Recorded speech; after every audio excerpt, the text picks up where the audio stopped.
If you think you can coast into 2026, think again. Insights EDU is coming February 17th to the 19th, 2026, and it's taking over Fort Lauderdale for a beachfront experience. It's the event that will flip your marketing and enrollment strategy on its head. 3 days, over 65 expert speakers, and over 40 sessions. Zero fluff.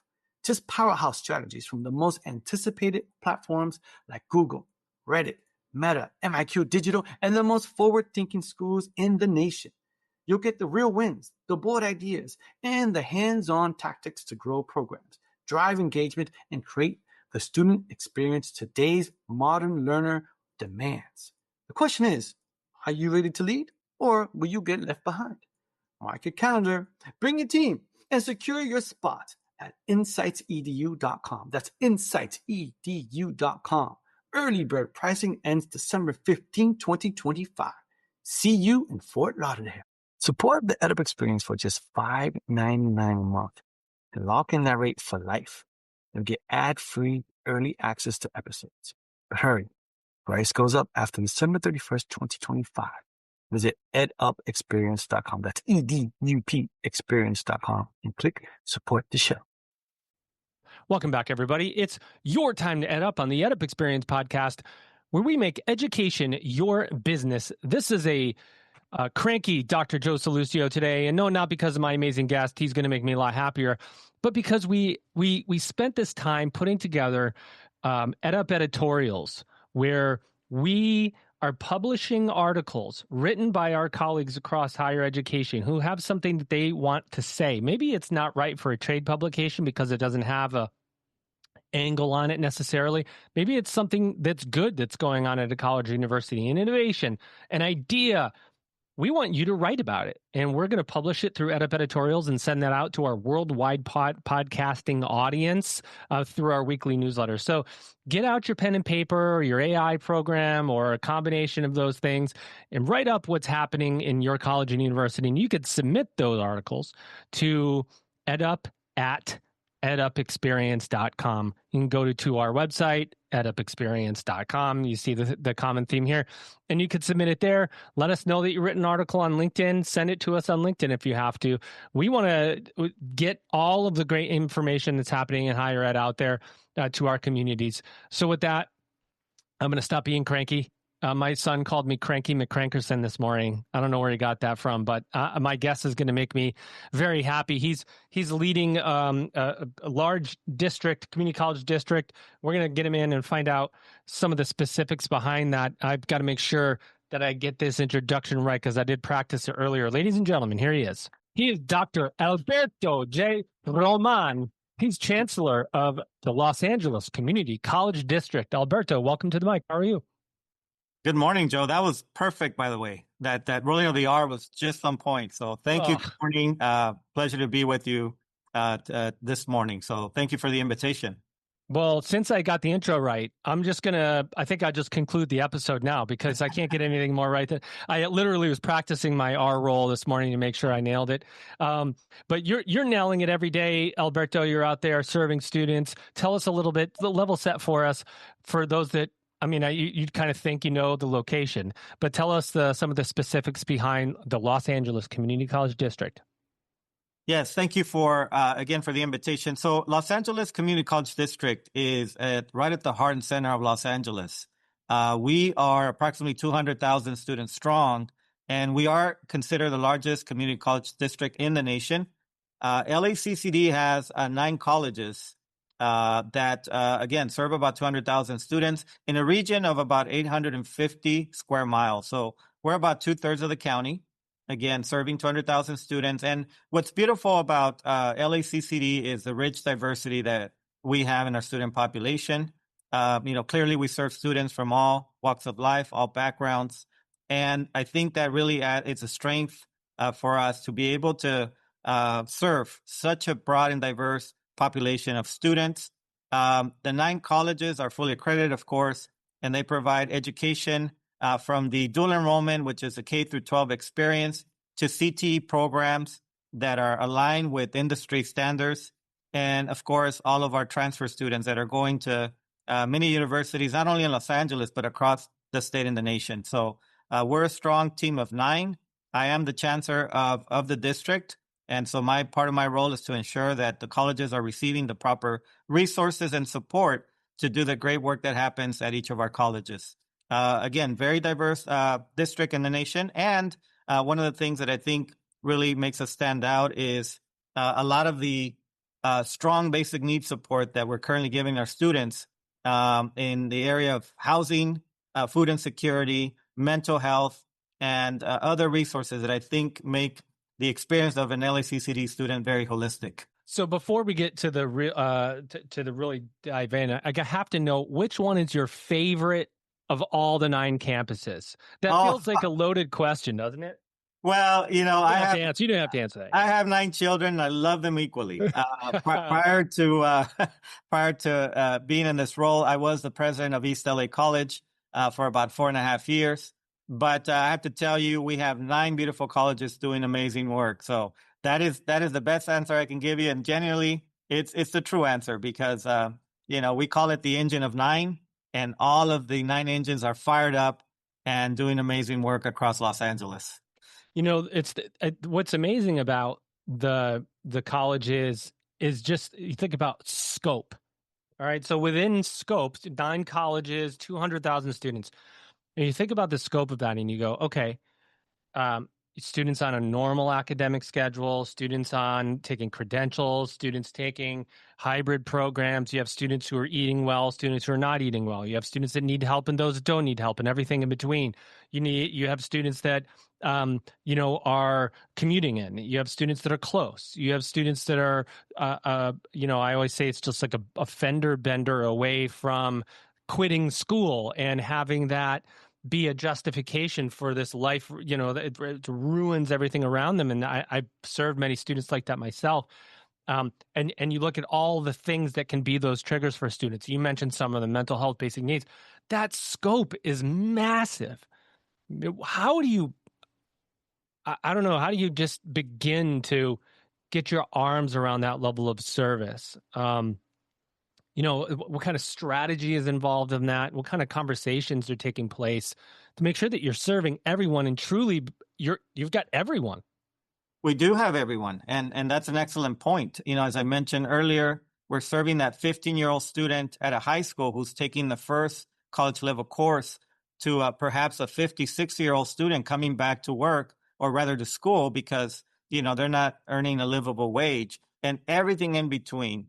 Foster youth, veteran students, undocumented students, LGBTQ plus students. So we serve the full gamut, and we do it proudly and unabashed. I think that's what makes community colleges so neat, that we take 100% of all students who want to come to our colleges. And what's important here for me is in our philosophy at LACCD is that we meet students where they are. That is the most fundamental premise under which we operate. And here's what I mean. Not all students come prepared because many of them have and are facing social barriers. And we understand that. And I think that's part of the work that happens at each of our colleges. We have working adults. We have parents. We have folks that are taking care of elderly. You name it. So the majority of our students are part-time. Some of them are taking online classes. You mentioned that earlier, Joe. Some of them are full-time. So what's important for me is sort of changing the mind frame of saying, are students college ready are we ready for our students to take our classes at the colleges? And that's the sort of the state of mind, the mind frame that we take. From that, I'm very proud of the work that we have done through what we call our basic needs centers. Our board of trustees here in LA made it a point to ensure that every single one of our colleges had a basic needs center.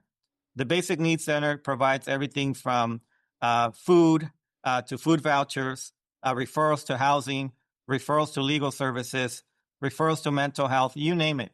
Those are very important for us as we, again, work to eliminate barriers that get in the way for our students to graduate. So that is very intentional work that we're doing at LACCD. It's a priority for the board. It's a priority for me as a chancellor. And it's a priority for each of the colleges. That's where the bulk of the work takes place. If our students are hungry, if our students don't have a place to stay at night, they're not focused on their education.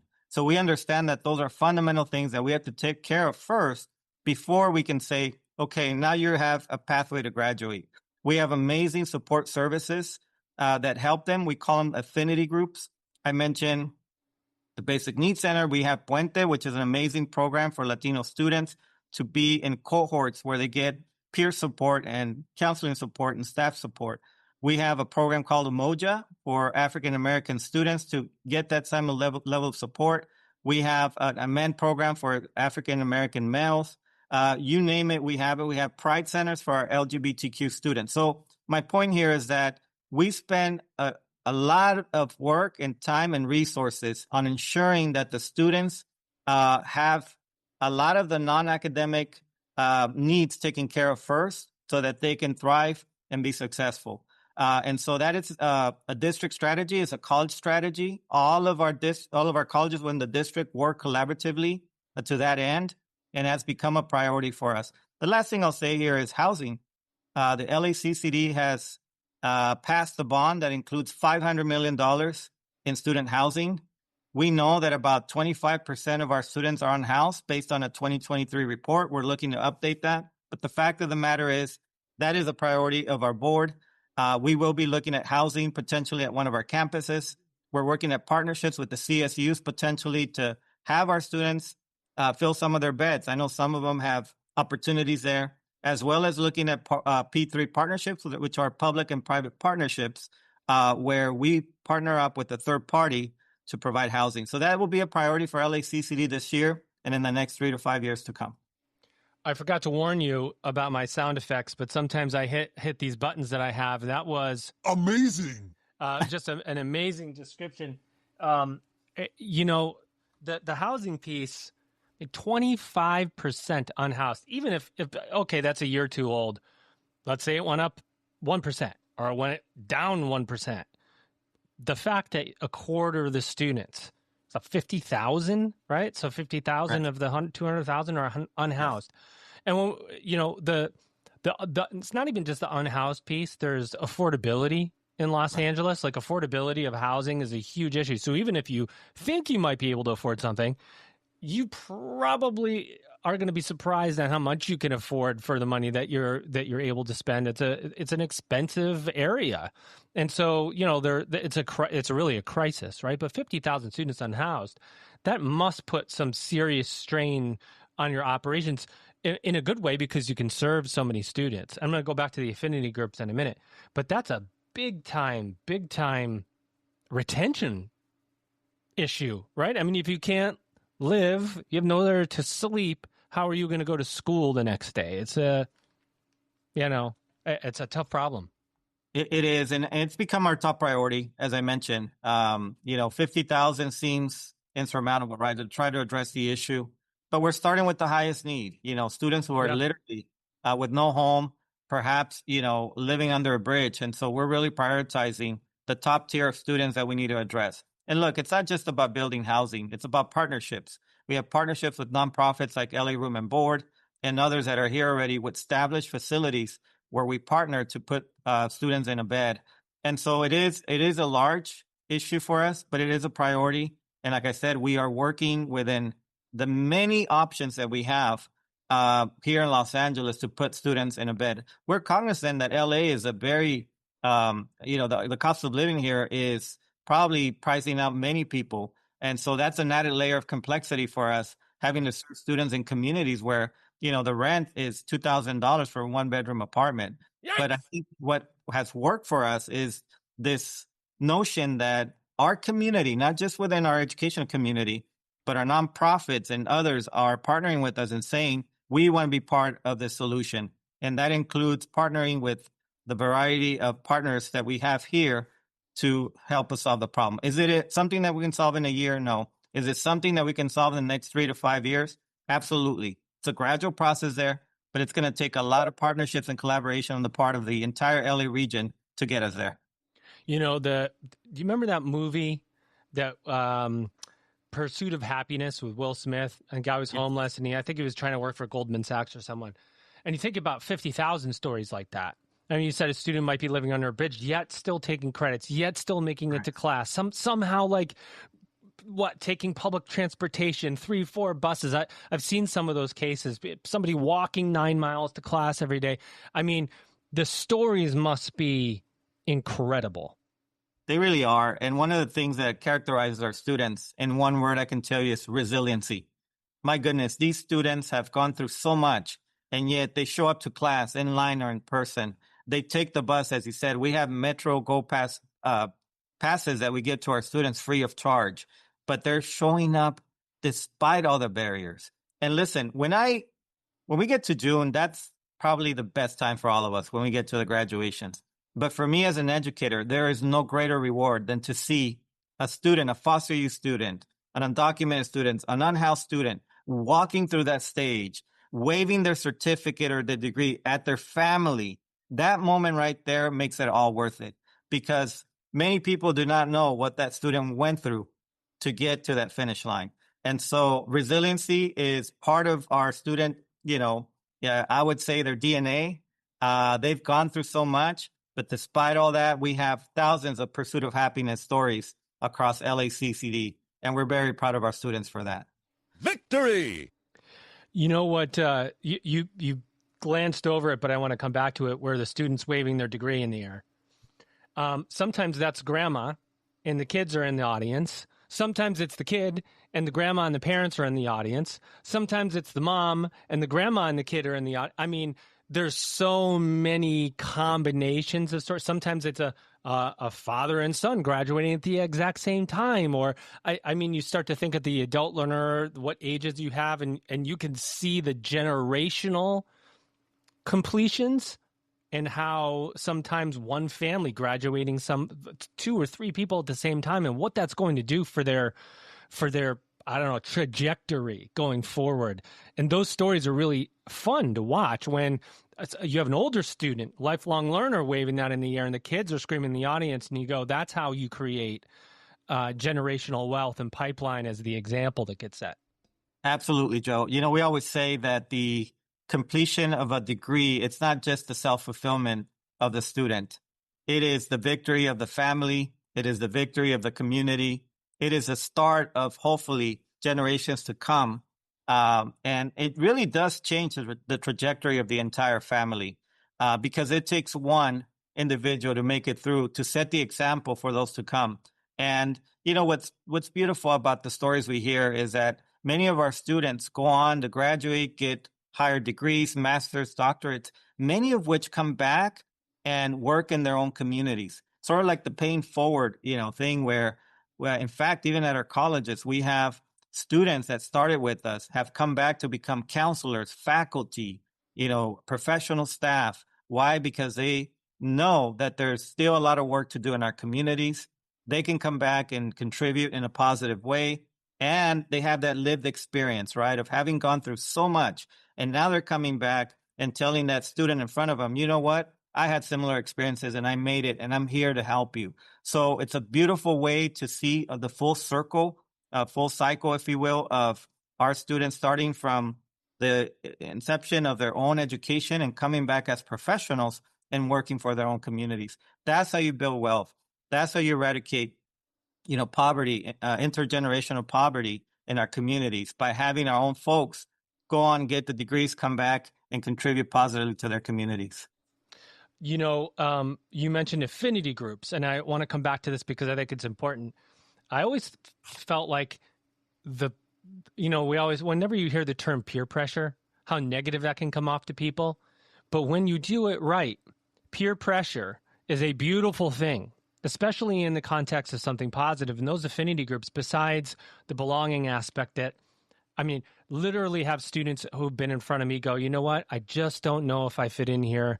And you go, what have I missed? How did I miss this? So affinity groups are so important for identity, to have people that look like me, or, that I can relate to, that might be going through the same problem. And you know what? When I'm ready to go, I don't know if I can do this, to also have that affinity group step up and say, yes, you can do it, or we're going to do it together. Can you talk about the positive impact of some of those affinity groups and anything that you've seen on the positive end of peer pressure that has helped keep students feeling like they belong? Yeah, it is peer pressure, but it's peer pressure in a positive way. Yeah. These affinity groups, they build community within community. And I think what's important here is that, for example, whether it's the Umoja program or Pride Center, you find students with similar lived experiences, students who look like you, students who can share a common experience with you, students can share common struggles. So that it helps them build that community of saying, oh my God, I'm not the only one. And one, two, as you said, it sort of builds that, I would say, accountability with each other to say, we're going to make it together. We're part of a cohort, and the resources and the counseling that we bring to them, I think, really make a difference to get them there. The Amend program, for example, is targeted towards Black male students. Mind you, it's open to everybody, but there's a target there. We bring mentors, folks who African American males who are professionals who have gone through that similar experience, who can say to them, look, I was poor, I was unhoused, I didn't have a parent at home. What you named a social barrier, but here's what I did and here's what helped me. The faculty are great, the classified staff.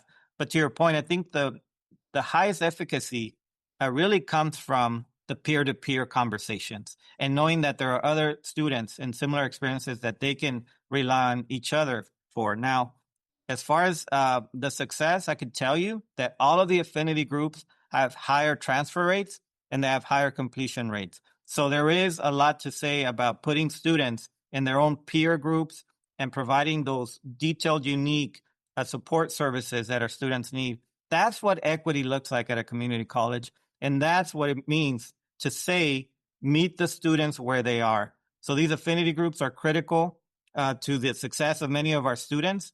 And again, we've been very intentional to ensure that we provide the resources to each of those groups within the 9 colleges to ensure we have success within these groups of students. I'm glad to hear you say, you've said it twice, meet students where they are, because I have to tell you, I've interviewed a lot of people in a lot of institutions, and sometimes it's lip service. We meet a student where they are and I go, do you? I mean, really? I've looked at your calendar. I've looked at your classes and the admissions requirement. I've looked at all this stuff and I go, I don't know if that's right. But you said it. You said, we ask, and I can't remember your exact words, but we ask what we need to do to be ready for the student who wants to come here.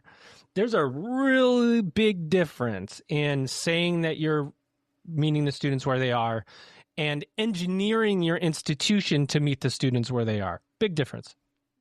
It is. It's put really words into action, because we all talk equity. It seems to be an interesting word to use these days. We believe in it. We're not going to change what we're doing in terms of, sort of leveling the playing field for all students. We understand that not all students are going to come with the same amount of readiness, or that they're not all going to come, college ready. And so the conversations that happen from the college president down to the vice president, the deans, the faculty are all the same. And I do believe that we have tremendous buy-in from the entire LACCD community to make sure that we are not just putting something on a wall or sending out these, quotes about how we're an equitable institution. We believe it. We have the programs to support it. We have the mentality of the faculty who are culturally responsive to the needs of our students. And the president and myself have made an ongoing commitment to continue not only to sustain these groups, but to enhance and bolster the support into the futures, because we still have equity gaps. Like any other institution, we know where they are, and we are going to be intentional about continuing to put resources there. But that's really what, in my opinion, an equitable institution looks like. And it's more about the practices, the resources, and the support that you're putting towards the students who need it the most. Let's go. I have to, honestly, though, are you sure you're the chancellor? Because you're over 200,000 students, and there isn't one gray hair on that head of yours, my friend. So either you've got great genes or you're just managing stress really well. But you do spend a lot of your time externally, right? I mean, you're talking to legislators, government. That's stressful. Funding. Can you talk about balance? How you balance your time with the internal priorities and the pull to address things. And then the external pull. So you're sort of, one of those, I don't remember what they were called, but they were like, Gumby or Gumbo. I don't know, Gumby, where it would just like the arms and legs would stretch. That's sort of what I imagine it being for you, is like you just get this stretch and you're just caught in the middle sometimes. Mark your calendars now for February 17th to the 19th, 2026. Because if you miss this, you'll be playing catch up all year. This is the future unbound, and the most important higher ed marketing and enrollment management conference of 2026. Insights EDU is taking over Fort Lauderdale, where Google, Meta, Reddit, MIQ Digital, and top institutions nationwide will pull back the curtain on what's next. Are you ready to adapt or be left behind? Insights EDU 2026 is where leaders become game changers. Register now at insightsedu.com. That's insightsedu.com. Early bird pricing ends December 15th, 2025.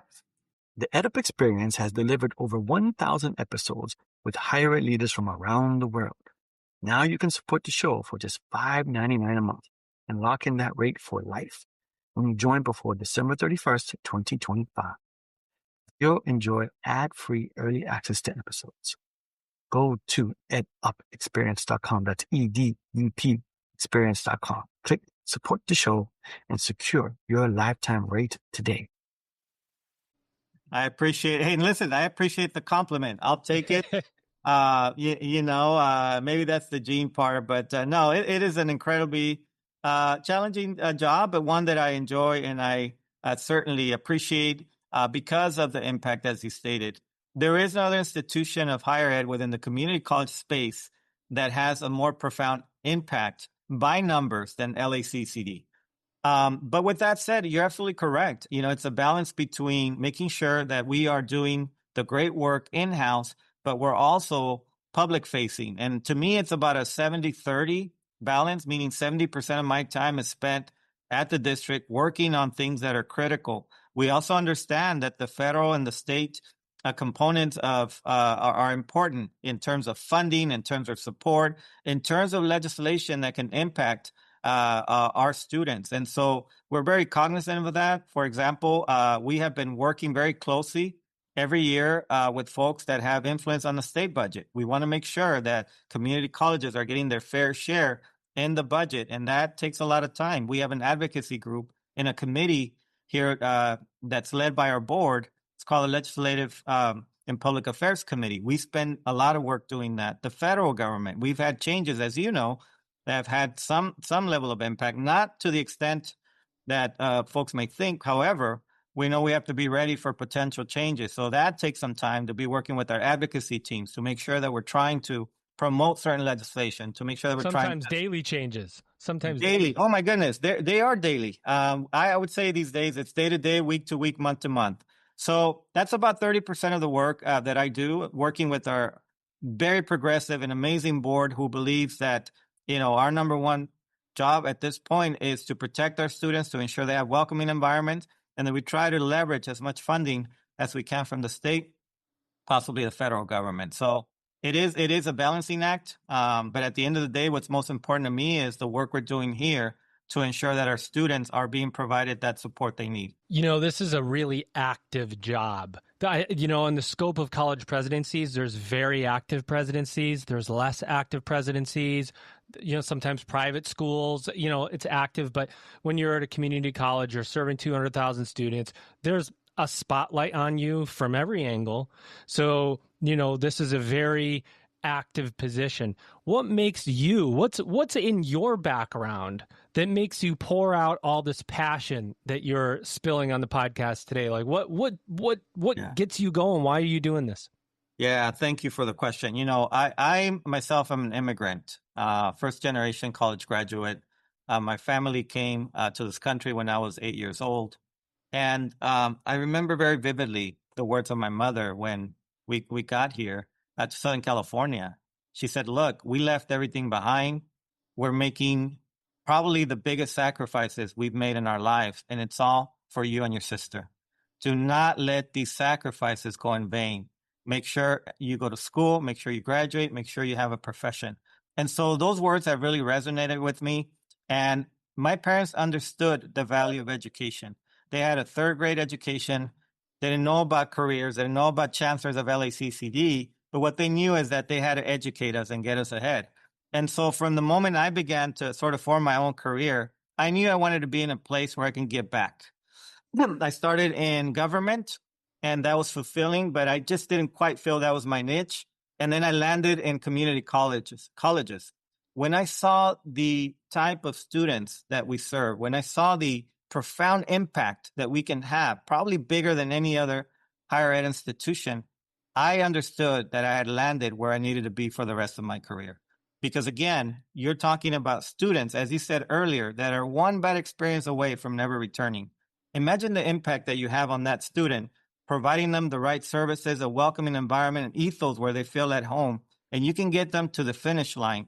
To me, there's no other place in this higher ed space where you can have that type of impact. And as an immigrant now in the current state, I think it's become more important for me to share my story, to let our undocumented students and others know that there is a voice here for them. Not only their chancellor, but all 9 colleges have a really strong commitment towards helping those that need the most help right now. So that was for me a revelation I had early on in my career, that I wanted to be in a place where I can give back. When I landed in community colleges, I just said, this is the place where I'm going to retire. So although I don't have the gray hair, it may fool you, I'm 25 years in education.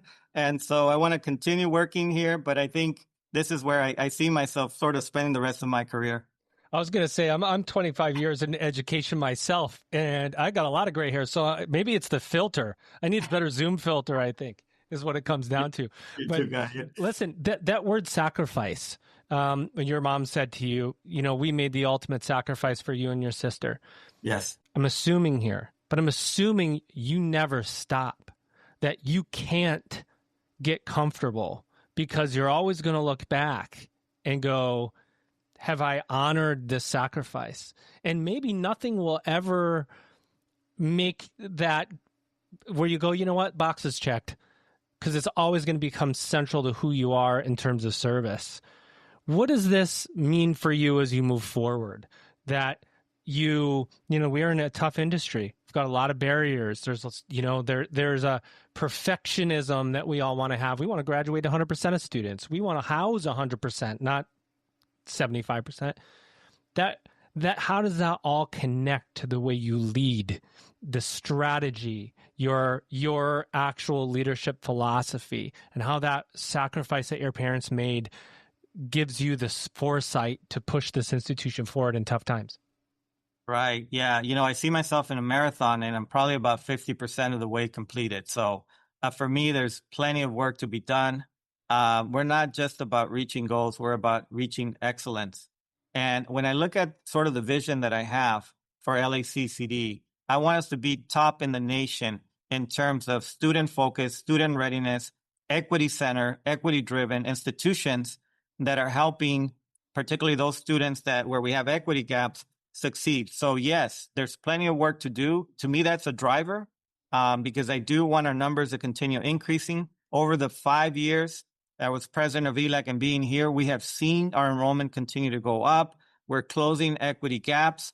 We're putting now initiatives around housing and food insecurity, but there's plenty of work to do. And for me, although, again, the gray hair is not there, I am a little older, but there's still a lot of gas in the tank, if you will. I want to see those numbers continue to move in the right direction. And when I leave LACCD, sort of look back and say, we made significant progress in all these areas where we had historically had, less to, I would say, exemplary numbers, whether it's housing, completion rates, transfers, you name it. So there's plenty of work to be done.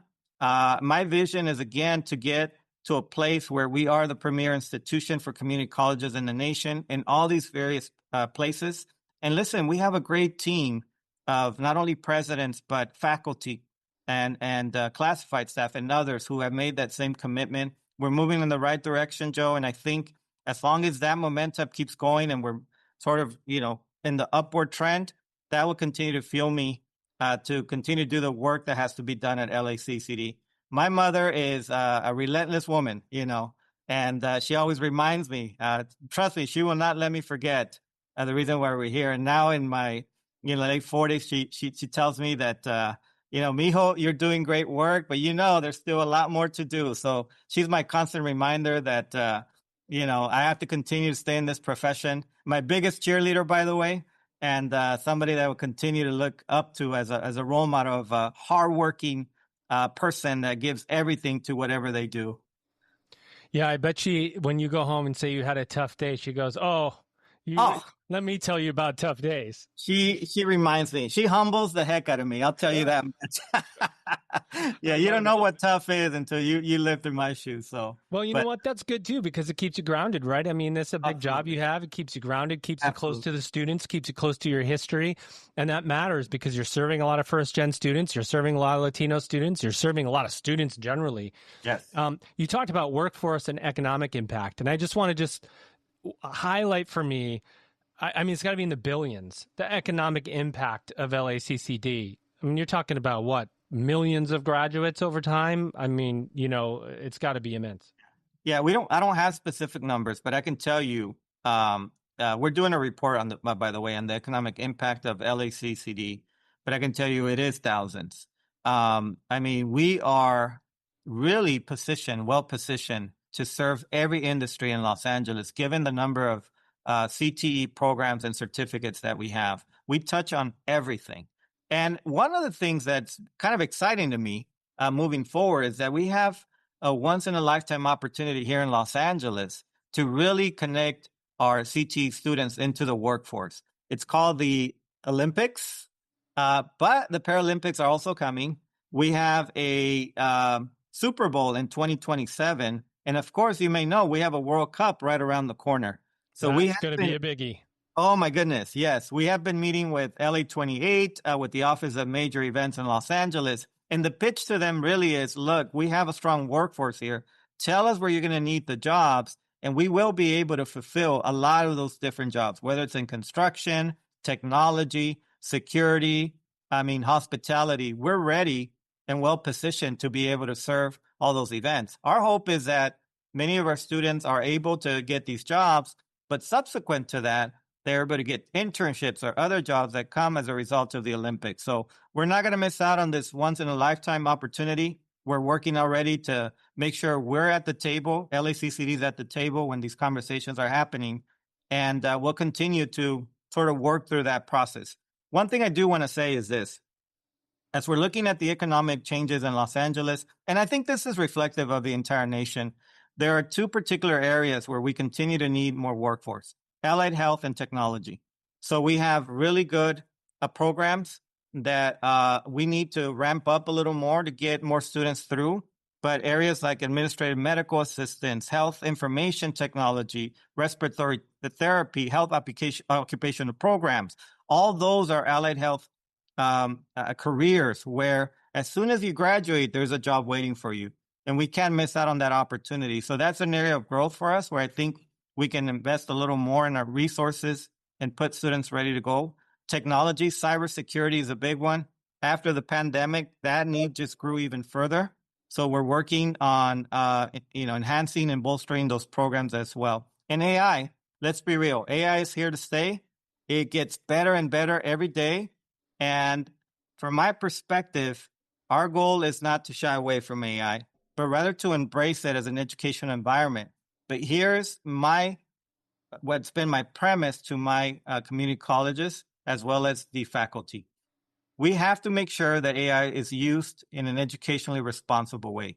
Students are going to use it, but what's important is that they use it as a tool, that they continue to build their critical thinking skills, their communication skills, their problem-solving skills. At the end of the day, it's really about how can we incorporate AI in a way that is responsive, it's used as a tool, and it doesn't become the way to do the students' work. It's being used in medicine, it's being used in law, it's being used in every single industry. So we need to make sure that we're ready for it, but that, again, it's put in the context of higher education in a way that is helpful for the student and the faculty equally. So that is a conversation we're having now. We're spending some time and resources on it. At the end of the day, we know it's here to stay. And I always remind folks, technology is going to evolve. How many of you remember the phone number of your friends, your cousins, your family members? We don't have to, right? But at the end of the day, it's here to make our life easier, but also enhance our ability to perform once we get out there into the workforce. And we know it's being used. So what better way than to set up our students with resources and training and our faculty equally to make sure that it's used in the way that it's supposed to be used. You made me laugh. I was chuckling a little bit because I do a lot of keynote speaking and consulting for higher ed institutions, particularly around cabinet level AI adoption and mindset readiness. And so whenever I start giving away my secrets, I have administrators in front of me, they'll have, everybody's got a different point. Like some are skeptical, their arms crossed, and so, like just not going to listen to a word I say. Some are more open. And I say, okay, everybody take out your flip phone. Mm-hmm. And nobody... Right? That just makes everybody go, okay, wait a minute.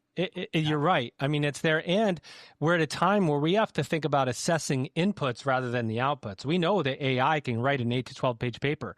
How do we come to the prompt that gives us the paper that we want is where a lot of the critical thinking is going to take place.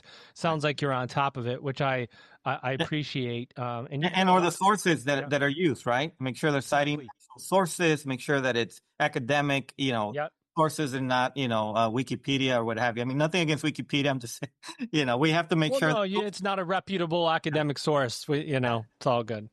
Well, let's close this out. I know you're a busy guy. You probably have a couple of students that you have to go meet with at some point or administrators. Last two questions for you. Number one, what else do you want to say about LACCD that maybe we didn't cover that is top of mind for you? And secondarily to that, tell us what you see for the future of higher education. Thank you for that. Well, again, I think for us is this innovation space that we are kind of living in is interesting. For me, this is probably prime time for community college educators in terms of some of the work that's ahead that we can do. Let me give you a prime example. Baccalaureate degrees are a thing that now community colleges, especially California, and I think we are behind on the curve a little bit on BA degrees, but they're starting to spur up. We have 5 at LACCD and biomanufacturing. We have a dental hygiene program, aviation, respiratory therapy. So there is potential growth here. And what's really intriguing for me is this notion that we can give a full BA degree to a student at the cost of $10,000. And when students are really looking at the value of education versus what they're going to spend in student loans, these are very intriguing propositions that we have. So we will be spending more time looking at niche programs where we think we can build a full BA program, offer it at a low cost with quality faculty, and be able to put the student through and not having to have student loans at the end of that degree. So that's a priority for LACCD. We'll continue to work with our partners here and the faculty on these programs and hopefully expand that area. The other thing is that's kind of neat. That I think LACCD is the first community college in the nation to do this, but we do have a basic guaranteed income program. I think it's the first in the nation. So through donations of partners, we were able to establish a basic guaranteed program, basic income program, where we took 250 students from 4 of our colleges, and we are paying them, in essence, $1,000 a month for the next 12 months. And the idea here is to help them focus on their studies. Again, many of our students are having to work either part-time or full-time. This will allow them to put more of their focus on the academic program, complete it, and then be able to have that job. Mentioned earlier, allied health is a big area of growth. This will allow our students to graduate at a higher rate. We are 8 months into the program, Joe, and I can tell you, we're already seeing positive results. More students are not dropping out of the program, and we're headed towards a completion. There will be an assessment at the end, and I suspect that we will see higher completion rates in this program because, again, we're tackling a barrier that many of our students face, and that's the socioeconomic barrier. So that's innovative, that's different, first of its kind, and we want to expand it to other areas. This is a pilot program, but we think it has tremendous potential.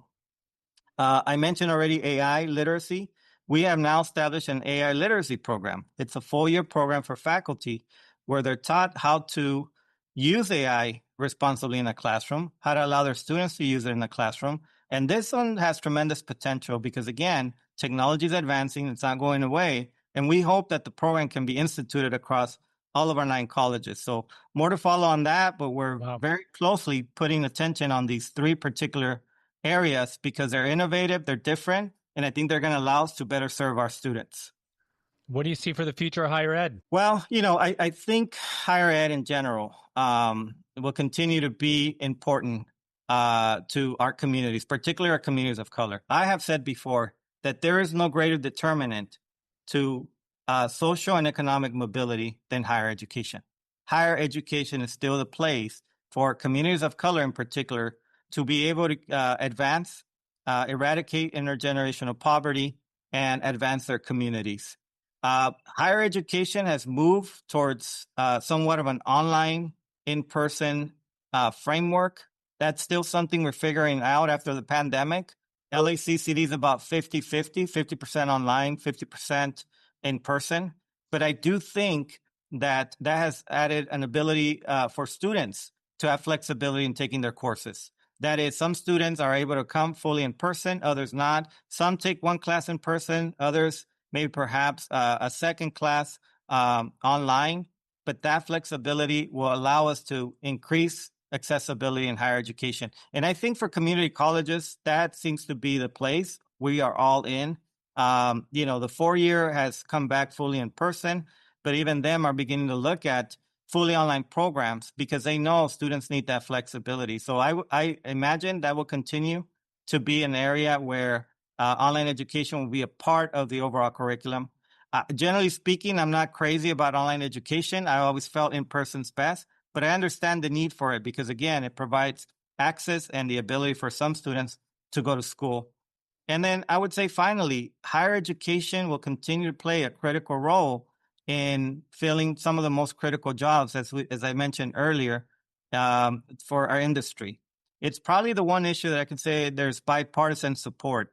When we went to DC and talked to folks, career technical education stands as a priority for all governments and for us. Why? Because they're filling, again, critical jobs where these are the jobs that allow our economies to propel, to provide the income, to provide the support, to provide economic vitality to our community. So strong workforce, career technical education will be at the forefront for all of us going forward. And I do expect that in this current administration, with the support that we're getting, at least at the state level, we'll continue to plug away and fulfill those critical jobs that currently are underserved because we're not able to get enough students through. So that's, again, a priority. That's where we're headed.